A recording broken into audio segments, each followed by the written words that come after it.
नई pension scheme पर शुरू हुआ सियासी बवाल। यूपीएस पर विपक्ष ने मोदी सरकार को घेरा। नई पेंशन स्कीम पर कांग्रेस ने उठाए सवाल। खड़गे ने बताया सरकार का यू टर्न। 25 साल की सीमा तय करने पर आप नेता संजय सिंह ने उठाए सेना को लेकर सवाल। देखिए, unified pension scheme new pension scheme से भी ज्यादा बदतर और खराब है। जो दो हिस्सों में बांटा है और 50% पेंशन दी जा रही है, ये भी कम है। यूनिफाइड पेंशन तो समझिए कि इस सरकार की सबसे बकवास निर्णय है। केंद्र सरकार ने 23 लाख कर्मचारियों के लिए यूनिफाइड पेंशन स्कीम लागू करने का फैसला किया है। यह स्कीम मौजूदा एनपीएस के साथ ही लागू कर दी जाएगी। यूपीएस के तहत कर्मचारियों को 25 साल काम करने पर पूरी पेंशन मिलेगी। अगर वो कर्मचारी पहले रिटायर करते हैं तो उनकी पेंशन कम कर दी जाएगी। लेकिन सरकार के इस फैसले से विपक्ष पूरी तरह से नाखुश है।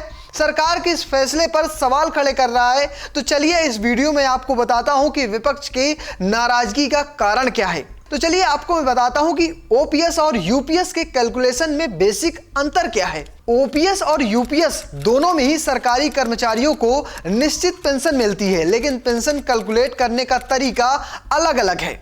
ओपीएस में निश्चित पेंशन अंतिम प्राप्त मूल वेतन प्लस महंगाई भत्ता जो डीए है उसका 50% तय की गई है। लेकिन यूपीएस में निश्चित पेंशन सेवानिवृत्ति से पहले पिछले 12 महीनों के प्राप्त औसत मूल वेतन प्लस डीए का होगा। इसका मतलब साफ है कि अगर कोई कर्मचारी अपने कार्यकाल के आखिरी महीनों में प्रमोशन पाता है और उसकी सैलरी बढ़ जाती है तो उसे अपने अंतिम वेतन का पूरा 50% पेंशन के तौर पर नहीं मिलेगा। उसे कुछ कम रकम मिलेगी, क्योंकि पेंशन की गणना औसतन 12 महीने के बेसिक सैलरी के हिसाब से होगी। तो ये एक बेसिक बैकड्रॉ है। अब जान लीजिए कर्मचारी को कितना कंट्रीब्यूट करना पड़ेगा। क्या सरकार का फायदा है या कर्मचारी का फायदा है इन दोनों स्कीम में। यूनिफाइड पेंशन स्कीम में भी कर्मचारियों को नेशनल पेंशन सिस्टम की तरह ही अपने मूल वेतन और महंगाई भत्ते का 10% यूपीएस में कंट्रीब्यूट करना पड़ेगा। हालांकि नई योजना में सरकार का कंट्रीब्यूट बढ़ जाएगा। वो एनपीएस में 14% योगदान देती है, लेकिन यूपीएस में 18.5% देगी। हालांकि ओपीएस में कर्मचारियों को कंट्रीब्यूशन नहीं देना होता था। यही वजह थी कि सरकार के खजाने पर अधिक बोझ पड़ता था।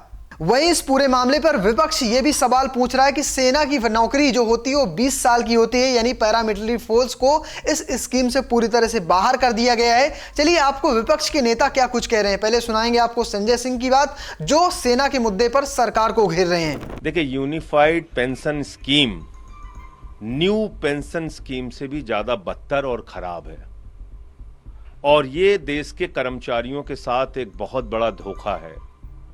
और इस पेंशन स्कीम से आपने देश के अर्धसैनिक बलों को निकालकर बाहर कर दिया।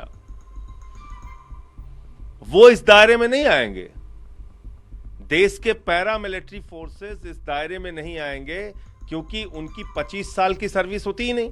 अभी आपने सुना संजय सिंह को। चलिए आपको सुनवाता हूं कांग्रेस नेता राशिद अलवी इस पूरे मामले पर क्या कुछ कह रहे हैं। जो काम सरकार को बहुत पहले कर देना चाहिए था, वो सरकार अब दबाव के अंदर कर रही है।